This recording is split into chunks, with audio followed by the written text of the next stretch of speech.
Agora, vamos então em ordem prática, uma vez que a gente conseguiu desenhar então essas questões de premissas, etc., mas vamos para um caso prático, não é? Quando eu tenho aqui um determinado tipo de ação, por onde eu vou começar, não é? Então vamos imaginar que nós já definimos o escopo e nós estamos aqui nesse momento. Como pesquisar? Não é isso que nós estamos aqui? Como que eu pesquiso? Quais são os meus desafios diários, não é? Eu não sei tudo, mas obviamente que eu consigo entender. Uma vez que eu entendi o escopo, eu vou cair agora na pesquisa. Então vamos aqui, ponto de partida. Eu vou usar como facilitador a Econet. Então vamos imaginar o seguinte. Ponto de partida é o seguinte, pessoal. A Econet, ela tem aqui uma parte chamada perguntas e respostas, tá bom? Então vamos imaginar que alguém te perguntou assim sobre a questão das transferências. As transferências, como que eu devo tributar agora a partir de 2024? Por onde que eu começo, professor Kleber? Então, Econet, nós temos aqui a parte perguntas e respostas. Nessa parte, nós temos aqui que selecionar. Mas o ICMS, ou melhor, a transferência, ela corresponde a qual tributo? O ICMS, não é? Então, eu preciso saber sobre isso. Lembra que eu falei para vocês que o ICMS é peculiar e que cada unidade federativa tem a sua particularidade? Então, qual é o estado específico que você quer saber sobre isso? Nós vamos aqui verificar qual é o estado. Vamos imaginar que seja o estado de São Paulo. Vou selecionar aqui ICMS São Paulo. Vou colocar todas as palavras. E qual palavra que eu devo colocar? Lembra da palavra-chave? E qual é a palavra-chave? Transferência, não é? Que é o objetivo da sua pesquisa. Então, vou colocar transferência e vou colocar buscar. Perceba que neste momento, quando eu coloquei transferência, então ele vai trazer aqui o seguinte, a Econet responde diariamente perguntas e a partir dali ela sobe para um banco de dados. Então, automaticamente ela coloca o seguinte, olha a pergunta, e de repente pode ser exatamente o seu ponto.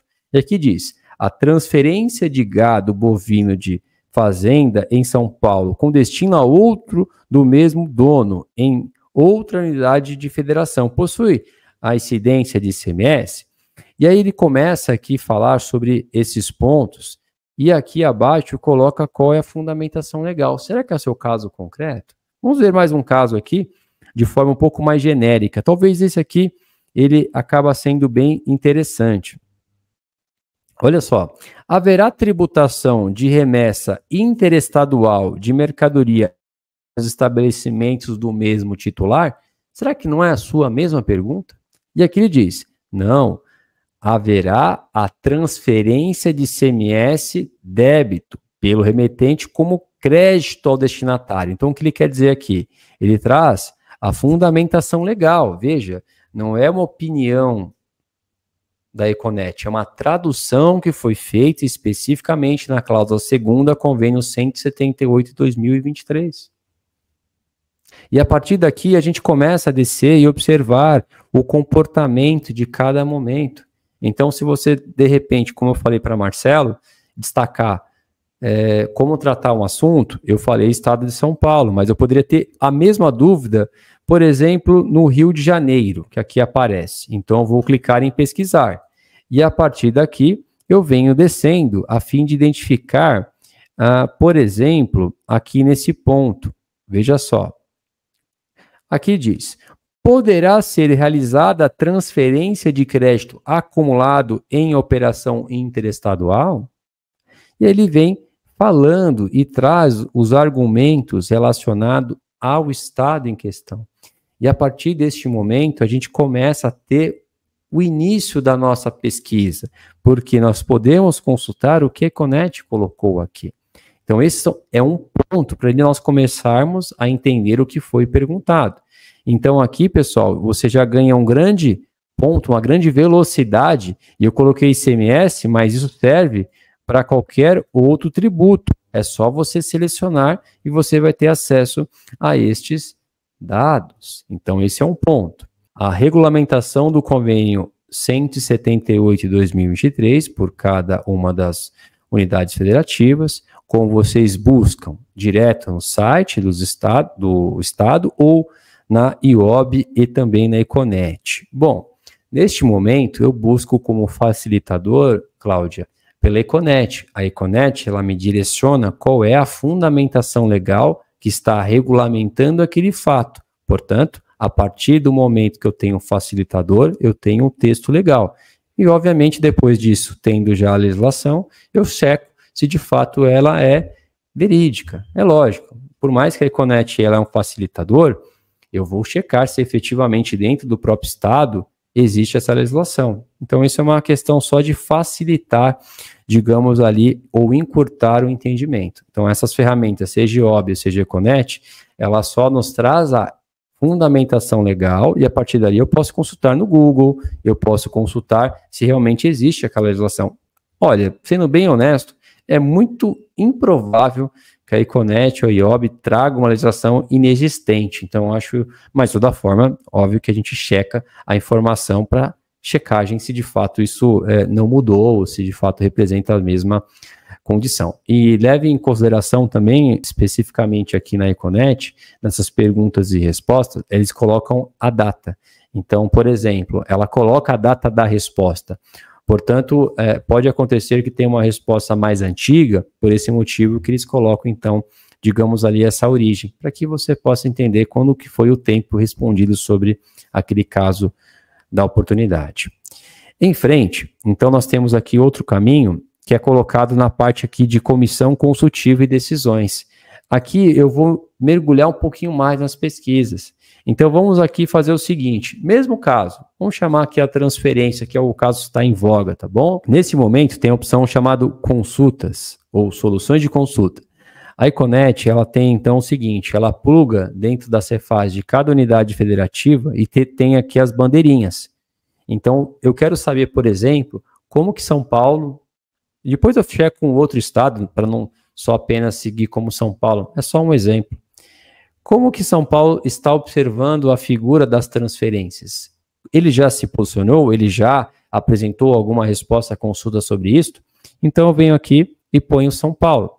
Nós temos o seguinte, pessoal, tudo que já foi respondido pelo Estado de São Paulo, a Econet, ela faz então um compêndio de dados e coloca nesta aba, para facilitar as pesquisas.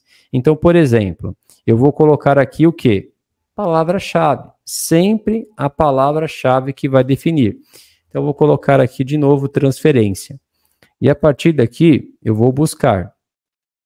Percebe que eu tenho aqui várias respostas? E aí eu vou dar uma olhada exatamente aqui. Vou, de repente, observar essa daqui, ó, de 2024. Crédito acumulado. Temos aqui, inclusive, essa aqui que eu acho mais generiquinha. Transferência de mercadorias entre estabelecimentos do mesmo titular localizados no estado de São Paulo. Por exemplo, vou colocar aqui.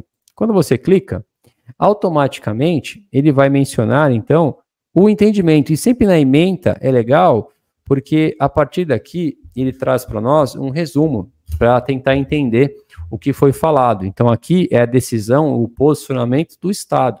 E nesse momento ele diz o seguinte aqui.